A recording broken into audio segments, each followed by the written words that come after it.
Why do you call it Pluto?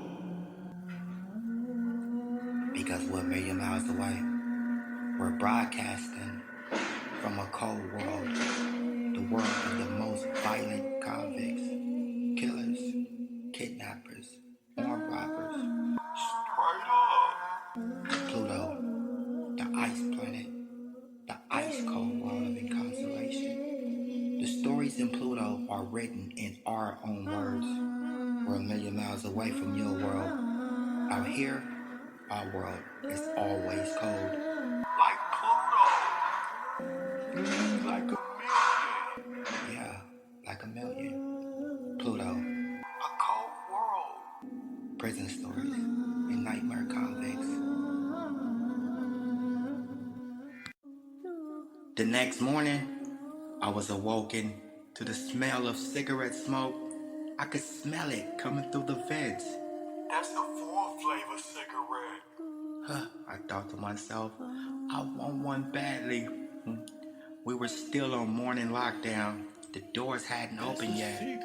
So I sat in my cell window and I just searched the pod with my eyes. All the cells were still dim. It was the dimly lit cell that made the fire cherry on the cigarette glow and stand out. In the cell across the way, I know exactly where they go once the doors was popped. Hey, I had court in a couple of hours, and I hoped that the cigarette could ease my nerves a little bit. So when the doors popped open, several inmates rushed to that cell. Y'all had the same idea. The old man with the tobacco sold his cigarettes $3 each. But a jailhouse cigarette was very small. I mean, a few hits small. $1 per puff. Still, I bought 2 of them and anxiously made my way back to my cell. I took the cigarette out, ready to smoke it, only to find out I did not have a light. Oh my God. Where was I gonna get a light? Time is ticking. The guards will be here any moment. I was right. The guards came in saying, Court time. Do you have a light? I tucked my cigarette up under my mattress into a small hole, and I thought to myself, At the court. All the inmates that were being transported to court were shackled from head to toe again, and one by one led out into the hallway. Then we were put on a chain gang and led to a waiting cell. Only about 20 people could fit inside this small waiting cell. There were inmates, noisy, oh God. But in the corner, there was a white boy who seemed out of place amongst Towson's most violent inmates. We still had a couple of hours before the courthouse even opened. We just sat in these small cells and awaited court. One guard came around and handed out sack lunches. He handed them to us through a small rectangular hole inside the door, which is called a bean hole. Once that guard was gone, that out of place white boy in the corner, he was questioned about his charges. Now, normally inmates don't do this. They don't ask others about their charges. But when somebody does, this means this is a confrontation. You're being called out. Wow. This is bad for you. Okay. His name was James.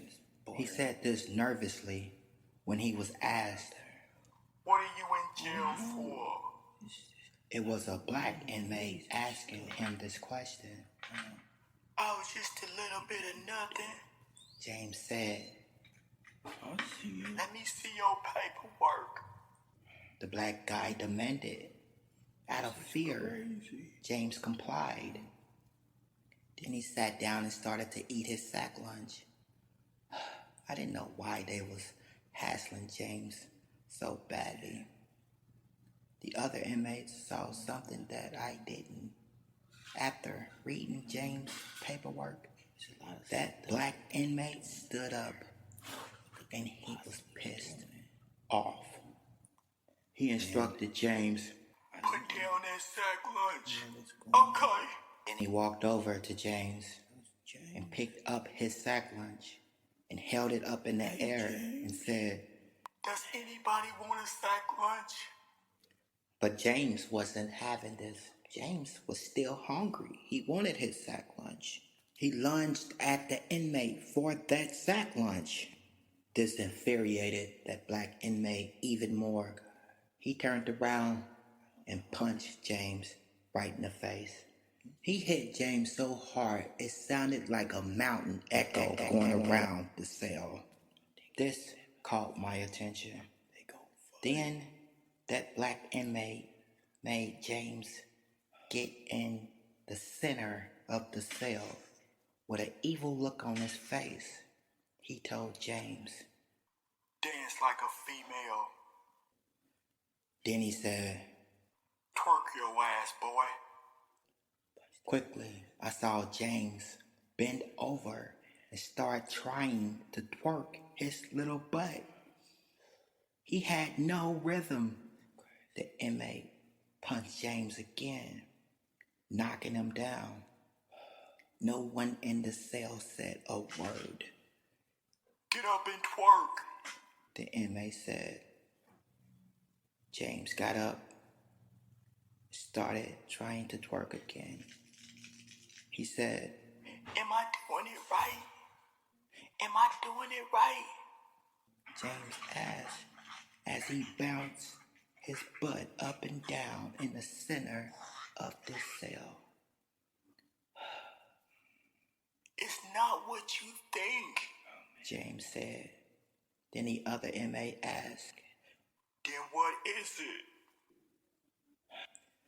while still trying to do the rump shaker with his little butt, James went into a dark story.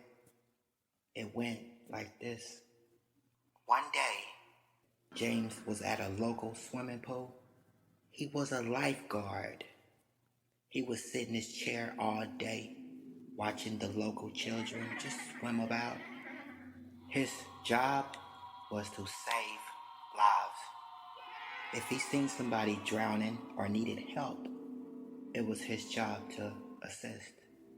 But James, he had other plans.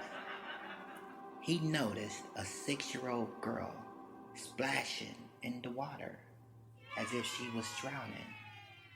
Then he ran down to rescue her. He grabbed her up out the water with his hands. He started groping the little girl. But the little girl wasn't naive to what James was doing to her. She immediately informed her parents. Her parents called the police, and James was charged with child molestation. He got 3 years probation. 3 years of probation for child molestation. But the reason he was inside this jail cell today being humiliated was because this was the second time James had tried to molest that same little girl at the same swimming pool. After hearing that story, That's the secret I was disgusted. James, with his butt sticking in the air and bent over, still had to sit there and dance and shake his ass all evening. And every now and then, he would say, Am I doing it right? Am I doing it right? Where are you? This was Pluto. See a cold world right there. James' face was black and blue. I mean, black and